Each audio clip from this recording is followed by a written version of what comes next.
All right, we are live. Welcome into our live reaction show, SEC Week 4. We got plenty to react to, guys. We got Oklahoma and Auburn. It's Auburn versus Oklahoma and the refs. Man, that was an interesting one. We got Mizzou beating South Carolina and some other upsets. Arkansas, what the hell were you doing? It is time for the Squad Show reaction show. You're talking ball with the SEC Squad.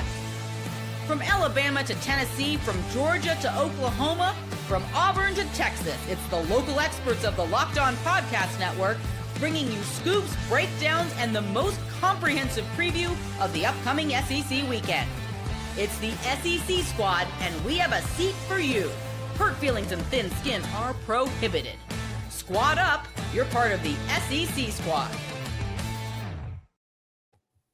And what just happened, everybody, is an SEC Sunday Squad reaction show. We are going to get some of those guys who aren't here with us live. We'll get their reactions throughout the show. Let's welcome in our panel. We got Jay Smith, Locked On Sooners, Stephen Willis, Locked On Ole Miss, Chris Marler, Locked On Gamecocks, Luke Robinson, Locked On Bama. I'm Chris Cordy, Locked On SEC. Of course, your comments are welcome. If you're watching live on YouTube, feel free to comment. We'll put up your comments throughout the show. And yes, Auburn fans, Zach Blackerby did send in a video, so he will have a presence. It's such a baby. Zach does the church thing on Sundays, so he can't be here. So, you know. Chris Marler's a heathen. Can I take up for Zach early?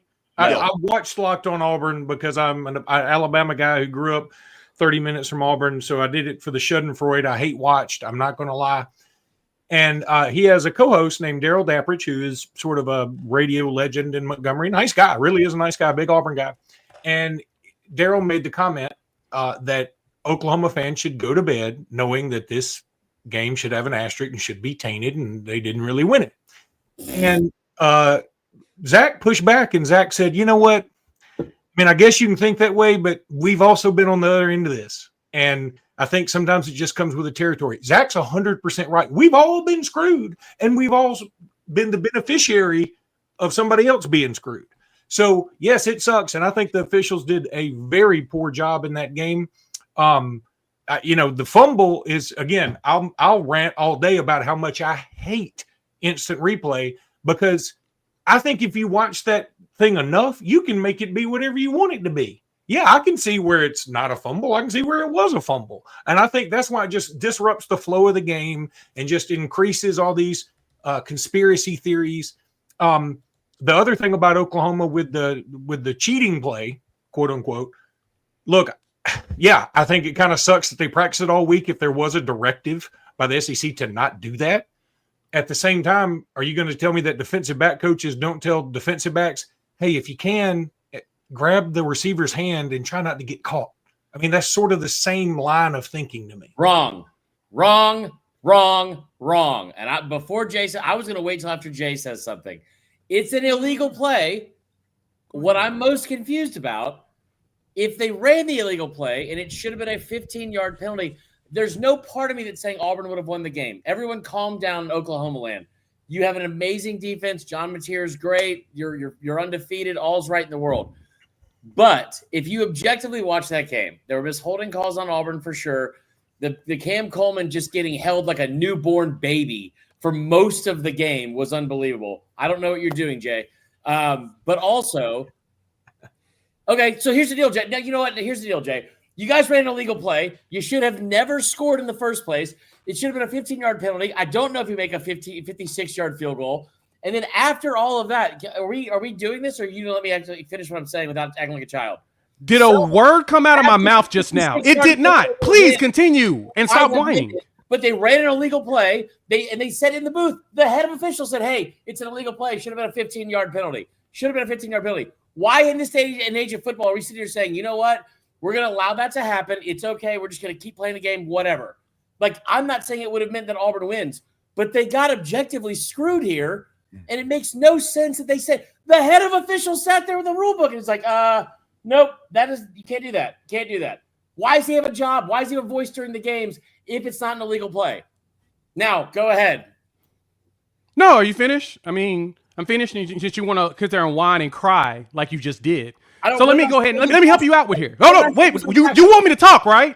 Just shut up. Let me talk. What did I say? It was unfactual. Do you want me to talk or not?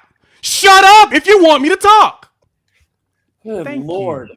So back to what I was saying. So as we all are whining and crying about this illegal play, if you actually saw, this is the funny thing about it. The broadcast crew couldn't even see it. They couldn't see the receiver. Why? Because the all-22 didn't show fully. This is what happened. When you saw it from the actual field level, you saw Satania walk over to the ref, point at him, turn, and do this.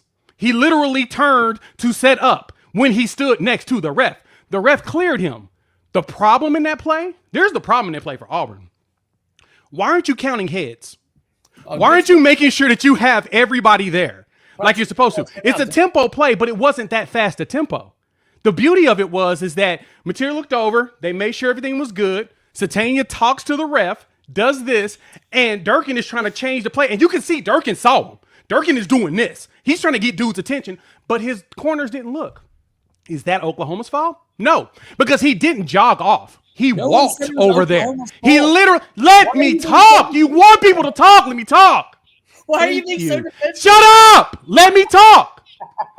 Thank you. So as Satania walked over to the sideline, it was perfect. Now, this is what I will give to Auburn fans. I will tell you this. That was a pass interference. It was. But you know what? You know why it wasn't a big deal on that pass interference? You freaking scored on that possession. Because then you got a phantom pass interference call on a pass that wasn't even going to be caught. Like that pass was way over. Cam Coleman is diet Randy Moss. The dude is unfreaking real. He's fast. He's strong. He can catch. But guess what? He wasn't catching that pass. So they gave y'all pass interference. I'm going to give a special shout out to Hugh Freeze in this game. Can you shut up and let me talk? Thank you. If you shut up, you can hear what I'm saying. If you shut up, if you decide to shut up, I will continue to finish. Now, as I wrap this up, Hugh Freeze did a fantastic job of recognizing a true freshman corner was out there, and he went after him. It was beautiful. It was perfect. It's exactly what you're supposed to do. You're supposed to attack the young corners. But in the end, you're not winning a game if you give up calculated out 9 sacks in a game and 13 tackles for loss. I promise you, you're not going to win. Go ahead, Chris. I know you have things to say now. Perfect. I'm glad you're muted because nobody really wants to hear it either. Go ahead. Muted. Said was in the first place, I don't think it means they win the game. They had 10 sacks. Their defense is incredible. But here's, I started the whole thing with all the compliments because I know just how sensitive and defensive SEC fans can be. Not just Oklahoma fans, everyone. So I get it. The point was, if you are sitting here and you're saying, hey, this is an illegal play, the person in the booth says it's an illegal play. He's the head of officials. Let's go through the rule book. Yep, illegal play. How is it illegal? To a touchdown. How is it illegal? How is it illegal?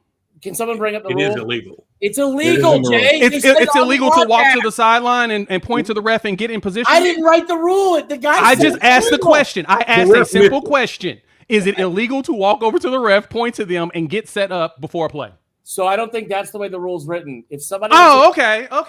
The head, Jay. Officials. Let's said it. Okay. This incident about object. Here you go. Read it. Can somebody give me my readers? I can't read that. Simulated replacements or substitutions none of those will be used to confuse opponents. Did he jog over to the sideline or did he walk over to his position? I'm asking the question. I am just asking the blatant question. I am asking the blatant question. Jay, don't make me defend Auburn for the love of all things holy. You can defend. Hey, y'all can defend it all you want. It's understood because Luke, you said it perfectly. Everybody gets screwed a lot. We were screwed in this game a lot too. But my point is, what I said. My point is, I heard you, Chris. Baby, I heard you. I heard you. The entire game. He look as everybody's getting set up. Our players are down the field. He's walking over to the side because this is his side of the field. This is his side of the field. Then he points to the ref, and when you continue the frame, he stops. Looks at the ref, makes sure he's clear on the line, and he gets there. If he wasn't on the line, if he had his back turned to the end zone, I would 100% agree that is deceptive. He walked over there to that spot. I get that everybody's optics in mind is, oh my God, they cheated. There's no way that he should be allowed to do that. Receivers do it all the time. The difference is Auburn didn't pay attention. Jay, I want you to watch another football game where a receiver walks over to the side. Jay, hang on, Jay. First thing, if, as a friend of mine always said, if you ain't cheating, you're cheating yourself. So I'm not mad at you. And I'm not mad at Oklahoma for doing it. I think if the SEC sent this directive like, hey, y'all don't do this, and then they still did it, it is on the SEC and the officials to catch them. So I'm not necessarily mad at Oklahoma, just like I said about defensive backs coaching. Hey, grab their hand, do it in a way that the official can't see you. We all played sports. We all know we did that in basketball. I can promise you, I was tugging on jerseys if somebody beat me. And if I got caught, I got caught. If I didn't, it helped me. So understand. And the other thing, the bigger point to me is you said something that was very obvious. Cam Coleman's really, really good. He's an All-American type receiver. Auburn doesn't get those very often. So why, for the name of all things holy, does he have 3 catches all in the first half? I know, he got pass interfered a couple times in the second half. Why aren't you throwing to him all the time? Forget trying to do anything else, because Oklahoma very stupidly kept putting a true freshman on him who had no chance. So Cam Coleman should have abused that guy for 250 yards, but for some reason, the Auburn coaching staff didn't go that route. That is what, if I were an Auburn fan, I'd be madder about that, because that's the bigger problem going forward. I think I'm going to say this as calmly as possible. The issue with this is not that Oklahoma won the game. No one cares that Oklahoma won. I get being sensitive because that's what fans do. I love that South Carolina is somehow being brought into this like that has anything to do with it. They have a bevy of their own issues, guys. The issue is this, and Jay, this isn't a directed attack at Oklahoma, and I love you, but it's also the fact I love you too. I just have to give you shit. This is a consistent problem with SEC officiating, and there's too much on the line. You've put millions and millions of dollars into a product that's making you billions and billions of dollars back. So if you are having that kind of like financial gain from it, and there's such a huge impact on it, coaches' jobs, like teams making it to the playoff. We saw last year, because of SEC officiating, you could make the argument that an SEC team was kept out or a fourth team was kept out of the SEC or of the college football playoff. I'm not saying that would happen this year with Auburn, but like this is clearly an issue that is impacting a game directly. I thought the fumble return call, I thought that was correct, to be honest. The catch, I thought that was correct. Like there were plenty of different spots where they made the wrong call or right call and they were fine. But this one impacted the game in a very big way. And I think SEC fans are tired of seeing it. Like you should not have whole games and then futures of the entire season be dictated on a referee that's making $2,500 a game, because that's what they're making per game, when you are putting $1 billion like what do you call it? I lost my train of thought. $1 billion product out on the field. You know what I mean? Like that. It's not just what happened in Auburn, Oklahoma. It's what happened last year in LSU, South Carolina. It's what happened a couple years ago in Alabama, Tennessee. It happens over and over and over again. And SEC fans are tired of it. No, I get it. I 100% agree with that, because that is one of the biggest issue. Even Oklahoma fans will tell you we had that problem at the Big 12. It's not really just the SEC officiating problem. It's not a Big 12 officiating problem. It's not a Big 10 officiating problem. It's a officiating problem. And the bigger issue with it is that as humans going to make mistakes. And we don't want to accept that as humans, but that humans make mistakes. We don't. None of us, even myself. Like, you can ask an Oklahoma fan about the Oklahoma State pass interference play at the end zone that was literally blatant, but no one wants to call it. But at the same time, you recognize there are human mistakes. My issue with this one is this is the only thing that Auburn fans bring up in that game. And I laugh at it because it's like, but you didn't want to talk about the 9 sacks your quarterback gave up. 10. Look, well, it was 11 actually, but they had to take 2 off because they said that some of them did not count. They didn't think they were warranted to be considered sacks, but I digress. When you're doing that much work on defense, on the defensive line, look, second half, Auburn had 58 yards passing, and they actually had a little bit more rushing. But in this game, they did not finish with the rushing yards that everyone told me was going to happen. I was told that Auburn was going to run for over 200 yards in this game and destroy Oklahoma. They got 67 yards in this game. We abused them in the front 7 like we were supposed to. But as Luke mentioned, I think, Steven, you mentioned this as well, why aren't you throwing it to Cam Coleman more? Like, for real, that dude's a monster, and he was purposely picking. Now, granted, we finally got smart and put a safety over the top, and I think the only reason why we didn't is our expectation. We actually achieved our expectation, but just not as good as we wanted to. We got 9 sacks in this game. We knew the quarterback was going to hesitate because out of those 11 quote-unquote sacks, only 4 of them was accounted to the offensive line. We basically we knew the quarterback was going to hold the ball long enough for us to hit him every time. Yeah. That's the thing that sucked. We kind of hoped to play that. It didn't work all the way. Dude, RMT coming out in the second half. My bad, Steven. Go ahead. I've talked to you. Yeah. When you look at this, Oklahoma absolutely got away with this. And now it's not that they did anything. The officials screwed up. Oklahoma got away with it. But if we're going to be real about it, it's hard to feel sorry for Auburn after the kick 6 and the prayer and Jordan Hare and all of that stuff, because you had some karma go your way as well. So this just happens in a football game. Oklahoma got one over. This was the Lane Kiffin rule. I think it was 2022. They did this to Texas A&M. That's the reason this got put in. But Oklahoma figured out a way to simulate that to where Auburn quit paying attention, lined the guy up, and he was wide open on the sideline. So, and it's against the rule. It is against the rule. And it is absolutely at a cost in a game like this. But like I said, it's hard for Ole Miss fans to feel sorry for Auburn because they didn't get a call. Let me just add real quick, Marler. I mean, this was, and I'll just give my kind of unbiased, because I was just wanting an entertaining game. I didn't have a dog in the fight. This was at the start of the second quarter. I mean, if this was like 2 minutes to go in the fourth quarter, I'd have way more of a problem with it. Again, did they get it wrong? Yes, they've come out and announced it. But who's to say they call a penalty there and Auburn still chucks it, or Oklahoma still chucks it and it's a deep touchdown? I mean, again, like anything can happen. My biggest thing coming out of this game was, I talked to Sam Acho last week. I talked to Tim Tebow. I talked to Lions National people. You know what I've heard for the last 3 weeks, guys? John Mateer is the next coming. He is the Heisman Trophy frontrunner and all this. I was a little disappointed in his play. He played fine, but I thought this was a game he was going to elevate. He was going to show up and show out, not need a trick play to throw a touchdown. Like, I thought he was going to ball out. So that, just again, my unbiased perspective, I was taken aback a little bit by that. I thought everything Jackson Arnold had to deal with in this game, he kind of overcame. Like, I thought he made some nice plays with Cam Coleman. Again, the sacks, it wasn't all on the O-line. They kept showing it. 4 seconds, he's sitting back there holding, and he was hesitant. And I get it. Maybe Hugh Freeze said, look, if it's not there, take the sack. The worst thing you could do is force him to throw an interception. Maybe that's what they preached to him throughout the week. But I come out of this game kind of saying, you know what? I feel pretty good about Auburn moving forward. I think they're going to be much better at home against tough opponents in their environment. And I think Oklahoma, while undefeated 4-0, look good. I think they have some improvements they still need to make on the offense to be consistent and be this power in the SEC this year that I think we were talking about them as the last 3 weeks. Go ahead, Luke. Yeah, let me say that, first of all, I think that Jackson Arnold did not, under any circumstance, want to have a turnover in that game.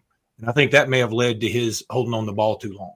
And, you're right. He played well and not well in a weird kind of way, because the plays where he held the ball too long were super costly. And the other thing, after all said and done, after the pass interference or non-pass interference or non-fumble or trick play or whatever, Auburn had the ball with like 4.5 minutes left on their own 20. I mean, not on their own 25, I guess, starting on their own 15 or something, because Auburn kept stupidly running the kickoff back, and they get penalized every time they ran the kickoff back. I would have said, don't return anymore. I don't care how good Rashawn Pleasant is. Just take the knee and let's go to the 25. Regardless, they had the ball with 4 minutes left, and they end up taking a safety because they had some legit, those penalties, whatever they had, were legitimate, and then they give up a sack in the end zone for a safety, which I can't lie, I laughed because it allowed Oklahoma to cover. So Auburn had its opportunities. In the end, you're always going to get a call, and you're always not going to get a call or two, and sometimes it's going to be worse than others. But all Auburn could ask for was, hey, we're in this game down 5, and we got Cam Coleman and you don't. We got a shot to win this, and they allowed Oklahoma to make it a 7-point game versus trying to take the lead. This is the last thing I'm going to say about it, because this was a great game. Like, this was a great game. I said this. This is an SEC classic. It was back and forth. It was low scoring, defensive battle. There was like big hitting, and the refs were involved. And it just feels like that is like the blueprint for the SEC now.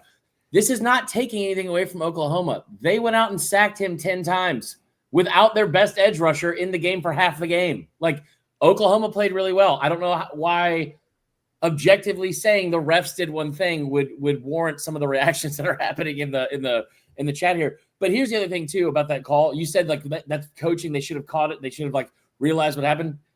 What's his name? DJ Durkin did.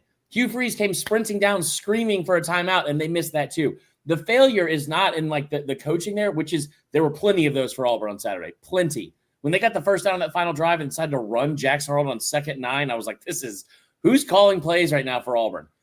But not being able to get the timeout called, still having the play like run, and it resulting in a touchdown feels like you have had a failure at the overseers of the sport from the conference. That's the issue. It's not that it would have changed the game. It's that like it continues to happen. And I don't know how we're in 2025 with a bazillion cameras and replay and we're still messing this up. That's all. Yeah. To even add to that, last thing on the refs, since, the refs definitely gave the game to Oklahoma, I guess. But those phantom offensive pass interference plays they called against us, pretty ridiculous. Dude runs an out route and their corner runs into him and we're called for it. Just always keep that in mind. Everybody gets a call in every game. All those calling for my firing, don't worry, I'm gonna be here as long as possible. We're not firing Jay. That's sorry, guys. Look, money. It was an emotional game. Again, I think if you're Oklahoma, look, my overwhelming. We're gonna get into the Mizzou South Carolina game in just a minute, but like my overwhelming takeaway is it's hard to play on the road in the SEC. That's what makes these great home environments so good. I thought the Oklahoma fans absolutely brought it. They were awesome from the get-go yesterday. Yeah. Give some props to them. Maybe the bleep you Jackson Arnold chance notwithstanding, but look, I just this is why when you're a fan of an SEC team and that schedule comes out, you look immediately your 4 road games. You go, where are we playing? Where's the potential losses? And I think most Auburn fans looked at that and went, God, going into Norman with Jackson Arnold now on our side, that's going to be a tough one.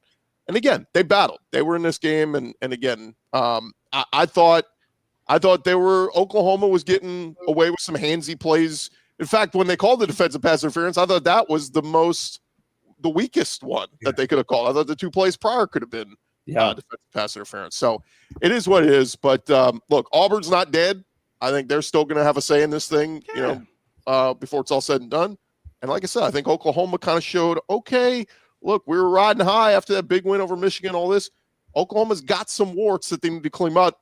The good news is they're 4-0 and they're undefeated. So let's see if the reps help Auburn in the rest of the season, though. Well, let's see. A&M is going to be interesting. I would hate to be A&M right now. Like, Auburn's going to be clamoring for the calls this week, but that's going to be an interesting game to see how Auburn responds because A&M had an off week, and A&M had a big win after Notre Dame, so they were able to calm down. It's going to be a big one.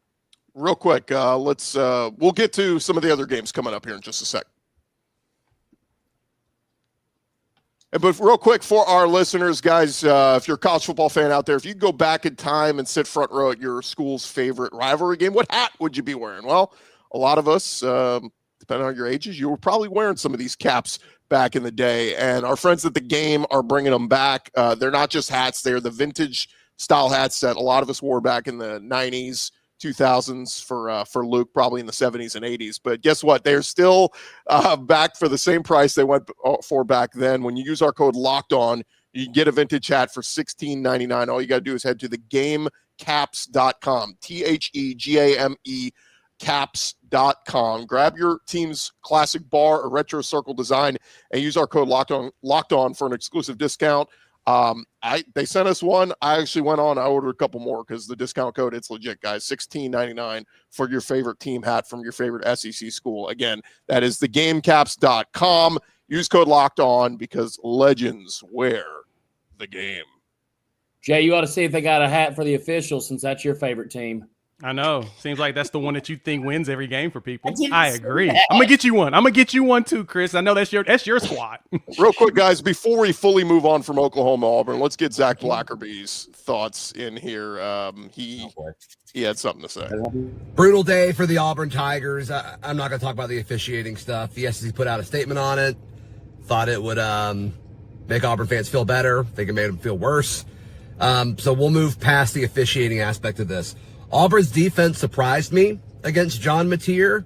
I thought that was going to be a big mismatch, and Auburn's defense actually held their own. It was the offense, obviously.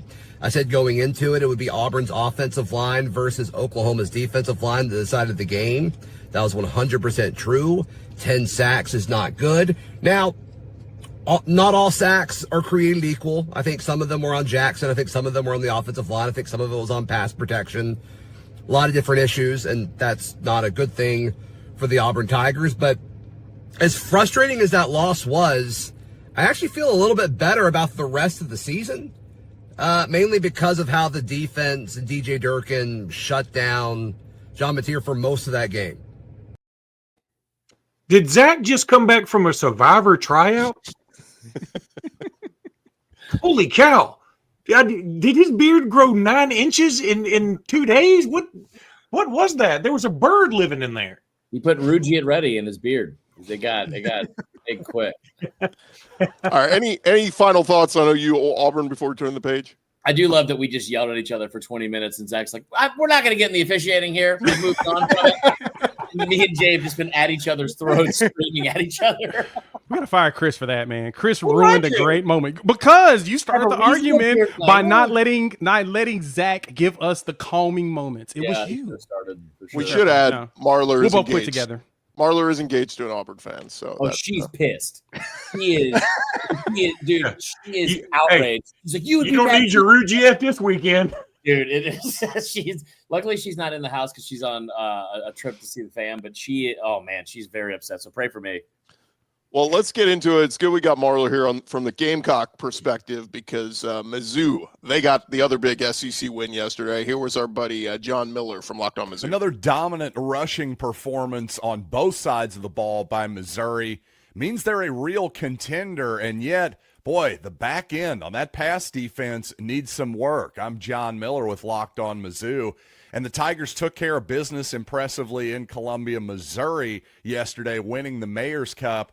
But Missouri really needs to clean up miscommunications in the back end of its defense. Just general poor play in the secondary. Lenore Sellers throws for more than 300 yards for a second consecutive season against Mizzou.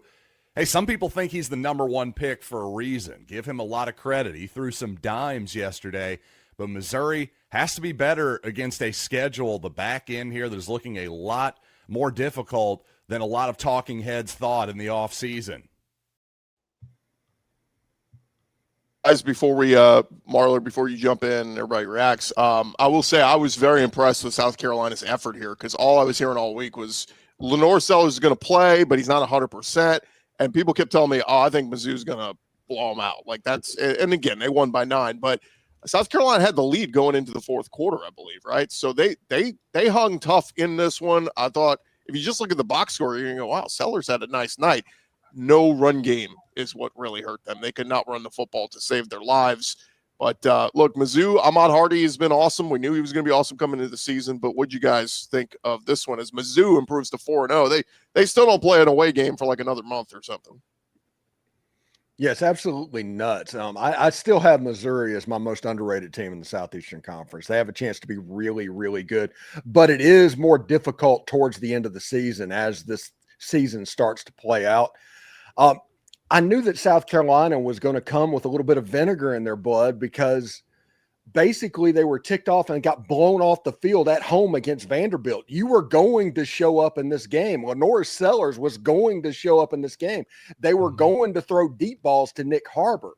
So knowing all of that, Missouri was going to have a little bit extra trying to win this game, and they were able to pull it off by stopping the run. South Carolina had no running game. I think Missouri gave up -9 yards rushing or something like that as well, and they ran the ball effectively. That's normally the formula for winning on the road in the SEC. They were able to pull it out at home. Yeah, I agree with that. That to me, Eli and that squad, drinking them, they put a nice masterclass of balanced offense. They ran the ball for 287 yards in this game. And what's crazy to me is the spread, even when Lenore Sellers was announced to be coming back, was still like -10. -9.5. And I feel bad for those that took that -9.5 because the score ended up being a 9-point win. Yeah. But they did fight. I mean, South Carolina was out there fighting, especially with Sellers coming in hurt. You started to see other wide receivers step up. You saw the deep passes that we were hoping to get out of them. But, man, that Missouri run game is absurdly good. I got to give them mad props for that. I must have watched a different game. Luke, go ahead. I'll save mine for last because mine's going to be ranty. Checks out. Hardy is an absolute beast. I mean, he's so much fun to watch. He just doesn't quit running. He's angry. He's running like a guy who's still mad that bigger schools didn't recruit him out of high school. He's got a little Travis Henry in him from back in the day. Some of y'all may be too young for that, but just these gigantic Tina Turner thighs that just you can't wrap your arms around him. I mean, not that there's anything wrong with that. I love thighs. I'm just saying he's just awesome. This Missouri team, as an Alabama fan, I'm looking and going, oh, so this week we're at Georgia at a place that they're dying to kill us because, we've sort of had their number. And then, we welcome in a Vanderbilt team that just scored 70 points and beat South Carolina on the road 31-7 or whatever. Oh, and then we go to Missouri, who's going to be undefeated and has got the best running back in the league. And then we play a Tennessee team that's scoring at will on everybody. I mean, I'm getting kind of worried. Anybody? How did you make this about Alabama? I just did. That's what we do, Marler. I mean, so first off, Earl Campbell, Jamal Lewis, Jamal Anderson from the Falcons. Those were all viable options for the Phi comment. You went Tina Turner, which is insane, and I love it so much. That's why I love you, Luke. That was a great reference. I feel like I have to preface everything because anything you say, if you're like, hey, I love apples, like, why do you hate oranges? I didn't say that at all. Mizzou deserved to win this game. They were great. And Ahmad Hardy's awesome. It's not just him either. Jamal Roberts was fantastic for most of the night. He's been fantastic. He's the one that put the nail in the coffin for Kansas a couple weeks ago. They were great. I said, and I know nothing, as I've been told in the comments a whole bunch throughout these, and I'm an idiot and all my predictions, all that stuff. I told John Miller this in our crossover pod. I said, they're going to win this game 28-20. It'll be close to the fourth quarter. They'll pull away off by one. So that was not bad. Not a bad look there. South Carolina did not go and show a gutsy effort. I don't know what game y'all were watching. They gave up 5 sacks. They ran for negative 9 yards. Lenore Sellers had 300 yards passing. They had less than 300 yards of total offense. Did they not lead going into the fourth quarter? They did. About? They also could not run the football and had negative 9 yards. And okay, but they found a way. They were in the game. Great. Ahmad Hardy's Ahmad Hardy's great. They also had multiple missed tackles. They had 5 missed tackles on one of his runs. Like, he's been great at like evading tackles and being able to make people miss and also running through tackles. That's awesome. Give him credit. This defense was horrible at trying to figure out ways to stop the run. Like they multiple defensive backs refusing to bring their arms to tackle. Dylan Stewart getting ran right at and then running to the locker room instead of staying around for the alma mater afterwards. The entire thing was horrible. It was great that it was close for a minute, but like besides Lenore Sellers, if Lenore Sellers a minute, they were in it for 3 quarters. They were in the game. It was right. It was the fourth quarter really where things fell apart. They played bad because they didn't want to put effort into tackking. You're right. They didn't play great. But I kept looking up at the scoreboard and going, they're in this game. You know what? You're right. They got outrushed by nearly 300 yards, but it was a great effort because Lenore Sellers is Superman, and he was able to make some deep ball throws. Like, he's great. Where's this team without the rest of them? Like, I'm not going to sit here and pat them on the back because they were able to keep it close against a Missouri team that many thought they were going to run out of the building before the year started. Like, it was a good game. It was a close game. Missouri's really, really good. South Carolina refused to make effort on defense and tackling, and you got outgained by 300 yards rushing the football. That's pathetic. To your point, though, it's funny because I was looking at every time I had it on my second TV I'm watching, and every time I looked down, there was like a big play. Like South Carolina just got big plays. And it's funny. Jacobs with a 49-yard catch, Rowe with a 24-yarder, Harbor with a 33-yarder, Jared Brown with a 32-yarder. It was like they couldn't make the short intermediate plays, but they can make the big chunk plays. They had the ball first and goal from the 1-yard line, and then 2 plays later, it was second and goal from the 25. They had a third and short, and then they got a big first down on a drive, and then next thing you know, it's 3rd and 37. And lo and behold, he hits a 33-yard gain to Nick Harbor. Like, that's all great, and there's stuff that kept them in the game. But, like, this was supposed to be a year where you've turned the corner and you're winning these games, and they are losing because of coaching and bad effort. They had 14 penalties for 100 yards. I'm glad that the score was close, but 14 penalties for 100 yards, negative 9 yards rushing, that's embarrassing. I don't know why it's weird to call that out. It's not weird to call that out. It's just because they got curb stomped so badly last week. The effort showed a little bit better this week. That it's a relative statement. Not as South Carolina is good. What's that? Yeah. How low is the bar? Like, I mean, like just because they performed better than last week when they got beat by 24 by Vanderbilt. Yes, it had to be better. They had to put out the effort. They started that. They tried to find a way to win a game against a team that was obviously better than South Carolina. Yeah. Let me say one thing really quickly because I have to go because one of my 17 children has a soccer game or I'm coaching soccer or there's a soccer contest or something. But because I know you're going to this next, I have a theory on a couple of SEC coaches. I believe that Billy Napier and Sam Pittman stumbled upon the Greg Brady totem that he found in the cave in Hawaii that gave him bad luck on their trip, for those who know Brady Bunch. And I feel like those two guys they're just absolutely cursed. I've never seen anything as bad as Sam Pittman 2 weeks in a row, driving for the win. And your guy, just because of extra effort, fumbles the ball both times. The universe just doesn't like Sam Pittman the way I do. I like Sam Pittman. He's a good dude, and he's just not destined to be a football coach. Luke, they were 17 of 17 in the red zone before that with 17 touchdowns. Think about that. That's amazing. That's by the way, Brady Bunch, very modern reference. Everyone gets that. 60 years ago. Peanuts 100,000. There's like two people who get it. It's really funny, and none of y'all understood it. So that's okay. All right, I've got to go.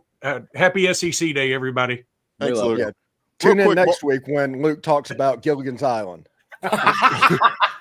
Real quick, Marler, to wrap up the South Carolina Mizzou talk, and again, congrats to Mizzou. They're 4-0. As you know, look, they're very much in the playoff conversation. I think if they go 10-2 at worst, they will be in the discussion. But where does South Carolina go from here, Marler? Because they still have to go to LSU. They still got to play Oklahoma. They still got to play Alabama. Road trips at Ole Miss, at A&M, and of course, well, Clemson looks beatable at the end of the year. But I mean, 7-5, is that maybe the ceiling now for South Carolina? I think so. And what's hysterical, and you got to think about it too, man. That means that you're going what? I'm not great at math. 5-3 5 more wins with that schedule. You need to get to a bowl game because otherwise that seems like a catastrophic loss. You have got to figure out a way to keep retention on the roster. I know it's way too early to be talking about all that stuff, and they've done a good job of that. But like, in my opinion, Shane Beaver needs to make a definitive statement, and that definitive statement is you fire the offensive line coach because your offensive line has not gotten any better. And 14 penalties for 100 yards is inexcusable. Like that's just inexcusable because otherwise, you're right. They are in a chance to win that game. But I mean, again, like you had a Missouri team that had their best offensive lineman out, and also two other guys they had to shift around, and they still ran for over 300 yards. You guys are over here patting them on the back for trying their best. Like, what the hell are we talking about right now? I mean, they deserve. I mean, they were leading, as Chris mentioned. Like a lot of the game, it was in South Carolina's hands. That fourth quarter just was bad. It fell apart. That first drive of the fourth is when things felt like it was just it's going to start to go the wrong direction. And like you said, missed tackles, not really filling run gaps. There was a lot of different things that came in that when I looked at the fourth quarter. I'm like, but I thought South Carolina was going to close it, and unfortunately they did not. But y'all do have another receiver in Jacobs. That's all I got to say. And that was the one thing I said all season. I was wondering, well, the run game I was curious about because of Rocket Sanders not being there anymore. I wanted to see who was going to show up. Faison didn't give it to me this game. He did it some others.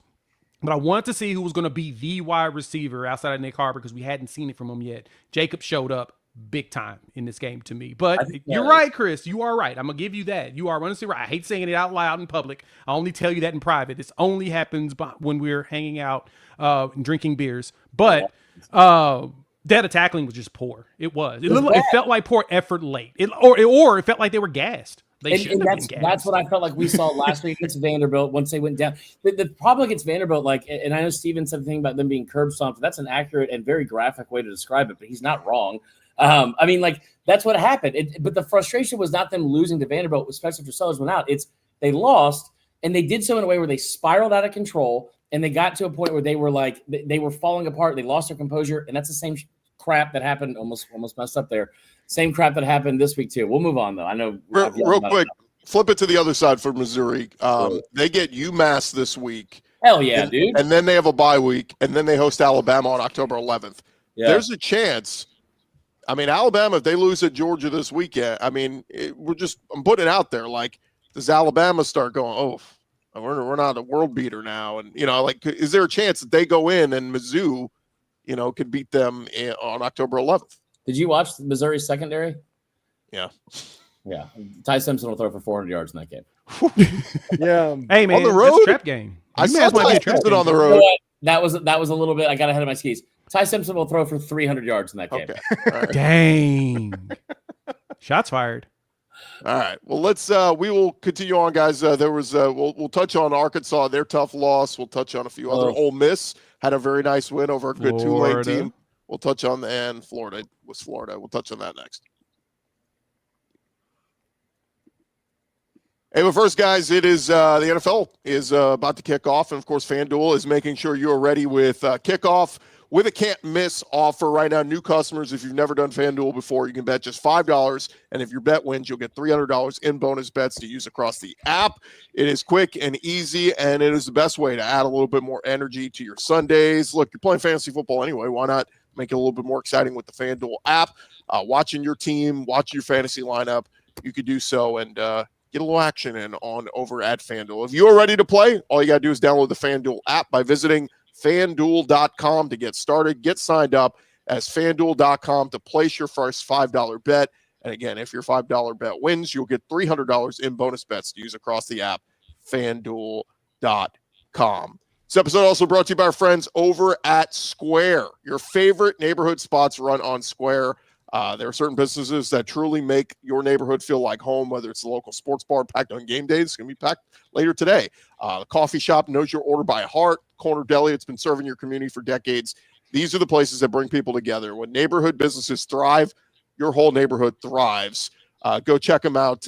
Square, it is a proud partner of more than 4 million neighborhood businesses around the world. You can go to square.com/go/lockedoncollege to learn more. But before you do, go support your favorite neighborhood spot. You'll be happy you did. Square, see you in the neighborhood.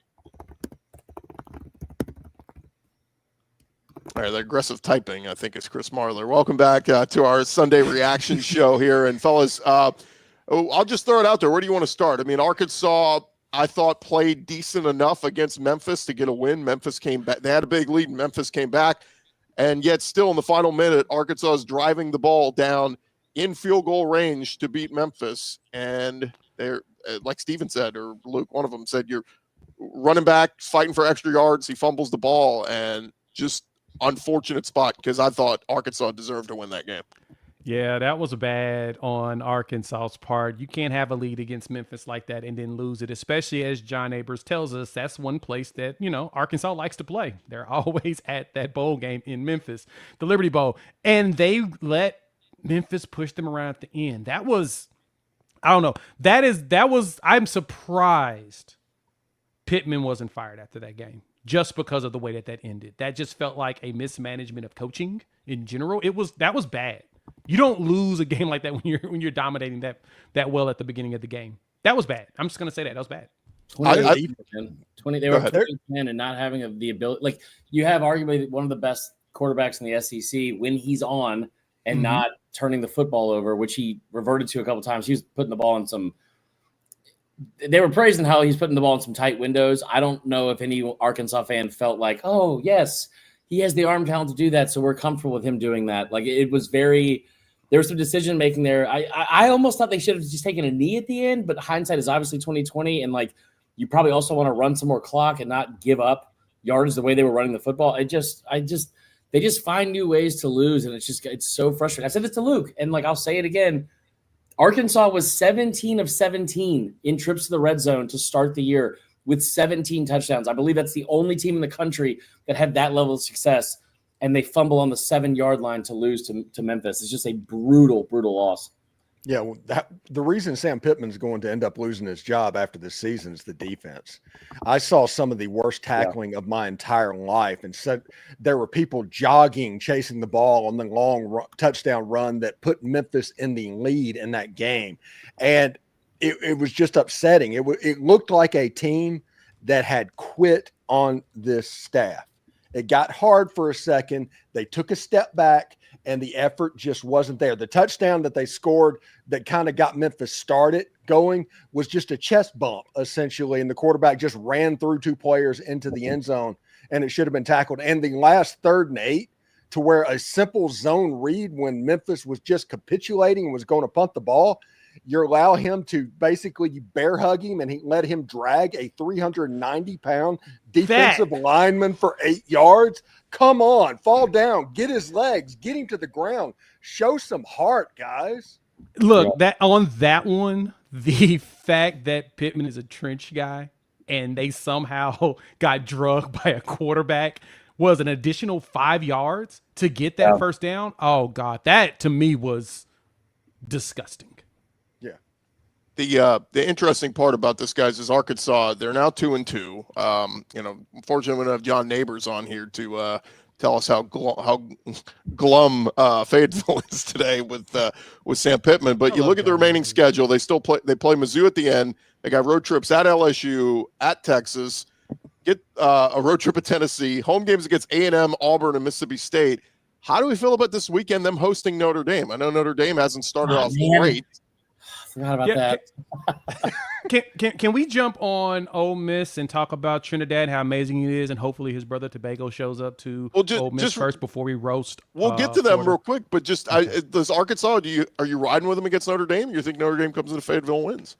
Oh, Arkansas! Oh, Notre Dame's coming in there and winning that game. Yeah, my hatred for Notre Dame will not allow me to give up. I want Notre Dame to lose so bad. I want Arkansas to show us and prove to us that they can bounce back, but they're gonna lose that game. And if you're an Arkansas fan, you want to fire Pittman, like right now you want to fire Pittman, but wouldn't this like put a full wrench in that if he beats Notre Dame next week? Like I say this all the time. I said this with Napier a couple years ago, and it stands true of any of my degenerate gamblers out there.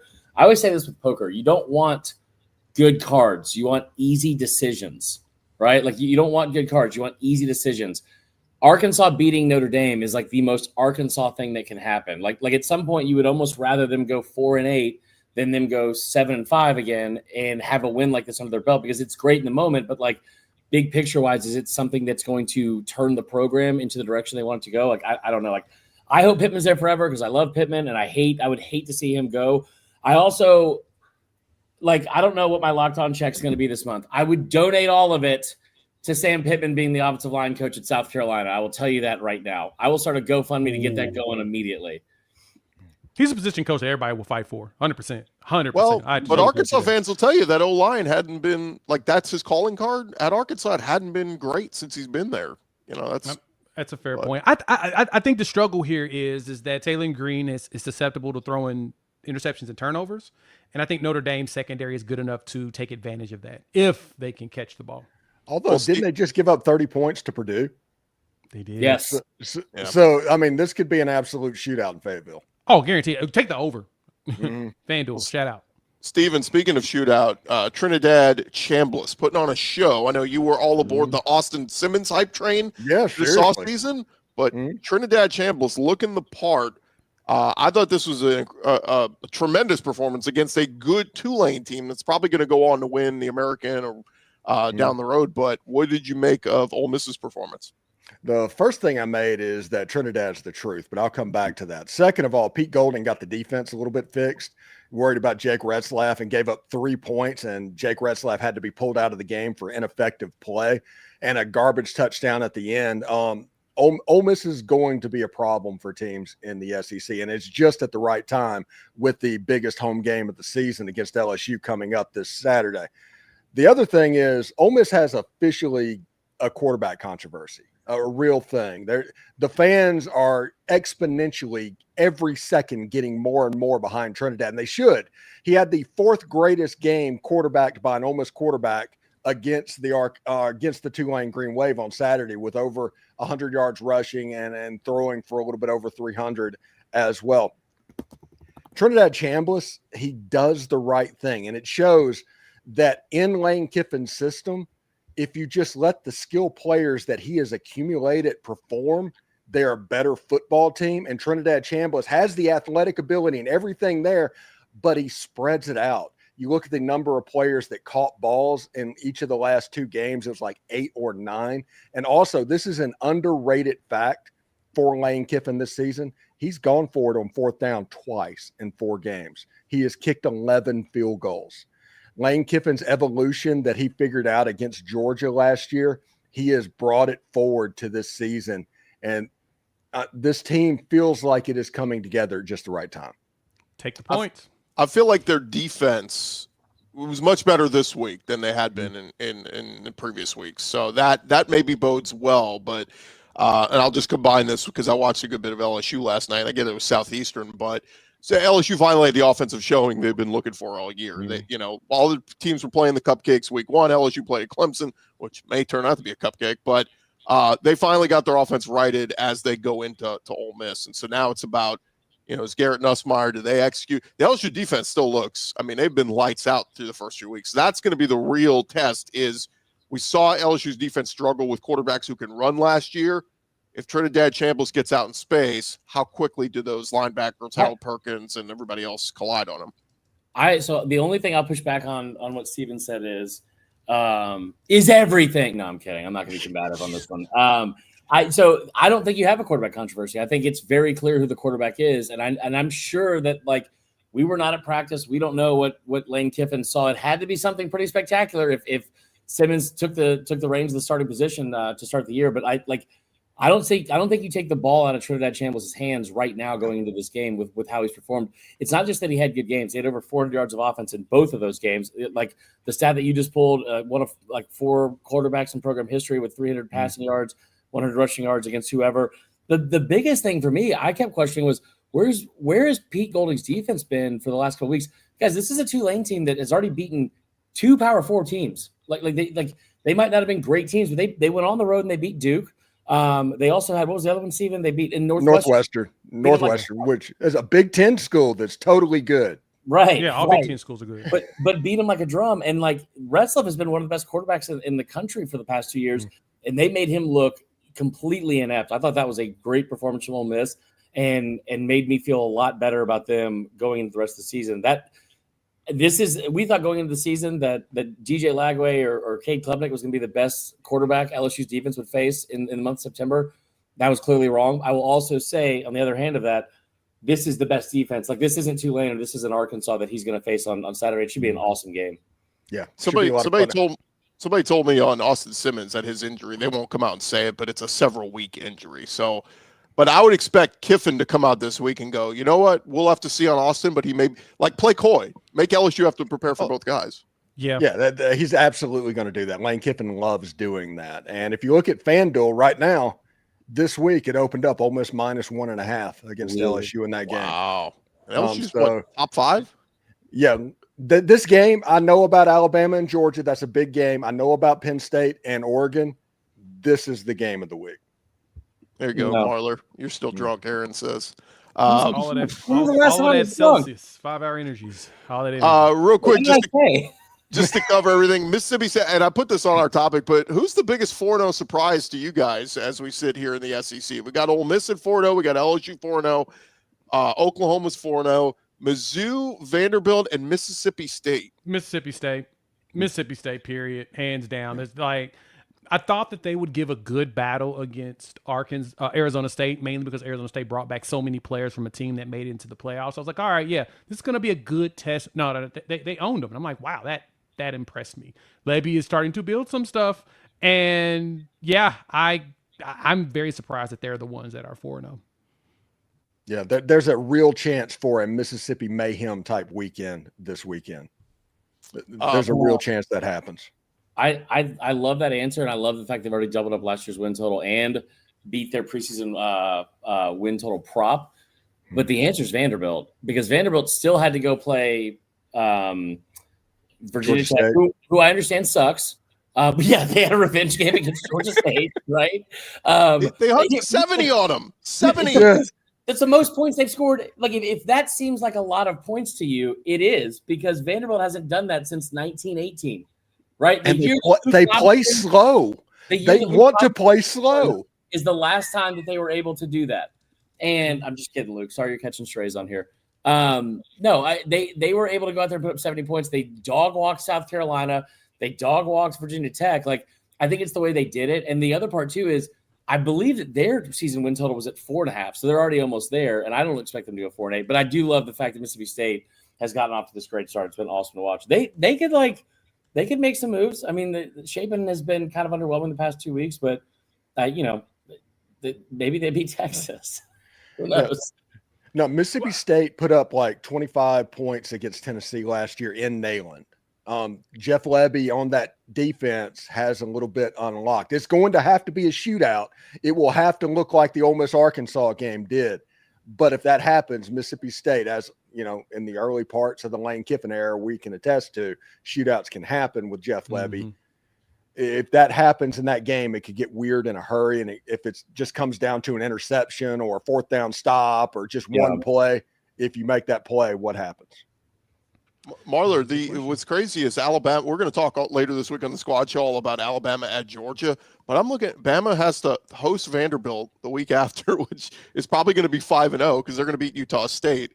Then it's at Mizzou, home for Tennessee. Like this, Kalen DeBoer, I think they've looked great the last 2 weeks. They had a bye week, but like this Georgia game, they need to bring their A game because if I could just envision a world, Bama's already got a loss. If they lose at Georgia, bring their A game against Georgia.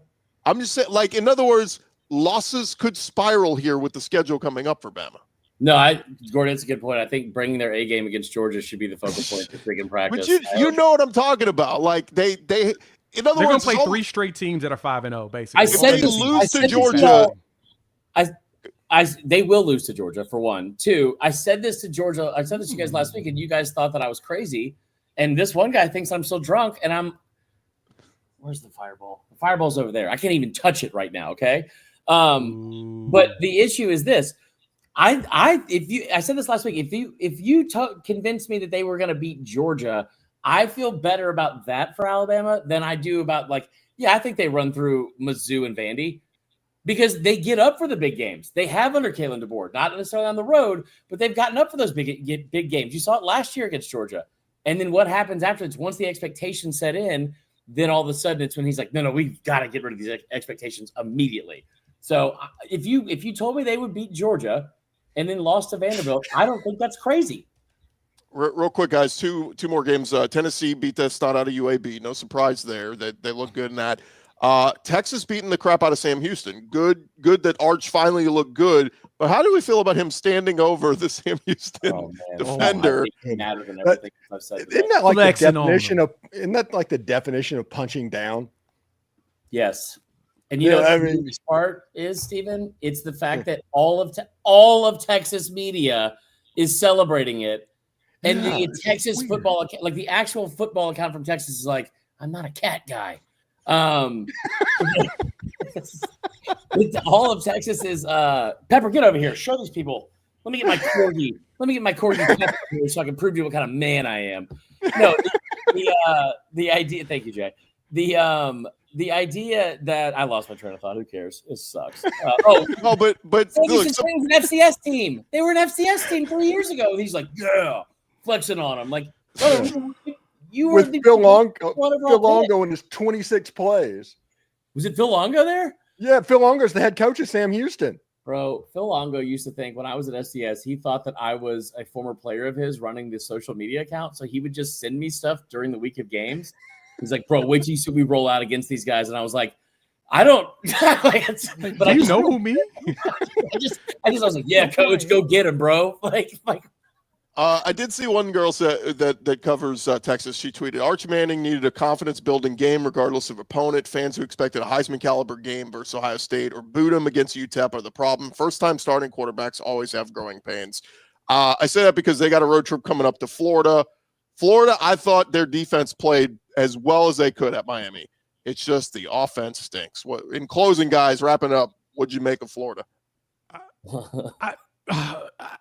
I was told that they were playoff bound team. Yeah. I was told that Lagway was the greatest thing walking around, and I know Marler is taking his victory laps right now. That's why he's looking like that. He's looking sweet and innocent right now for one reason and one reason only. He put out an article talking about that JJ Lagway was overrated, and he got attacked viciously by the social media mob. They tried to cancel the man like y'all trying to cancel me in the comment section, but it's okay.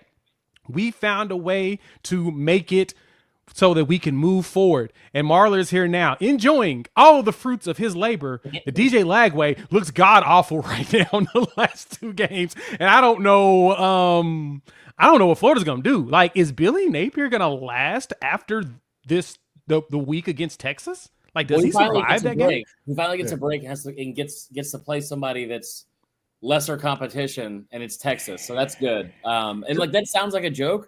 But honestly, man, I feel better about them beating Texas at home than I would against those last 2 teams. Here's the scariest part about what happened last night, guys. It wasn't the 141 total yards. It wasn't the fact that they averaged less than 3 yards a pass and 3 yards of carry rushing. They were 0 of 13 on third downs. 0 of 13. At some point, just run a trick play where the receiver goes out to the sideline and no one accounts for him, and then throw him the football. I mean, am I right? Hey, that's pretty good. By the way, Chris Doring on SEC Football Final called Florida's offense low T. And that is all that I can think of this morning. Once you lose Doring, it's over. It is absolutely over. Doring is the opposite of low T, so that's hilarious. I'm going to say if they get blown out by Texas in Gainesville, there's a chance it happens there.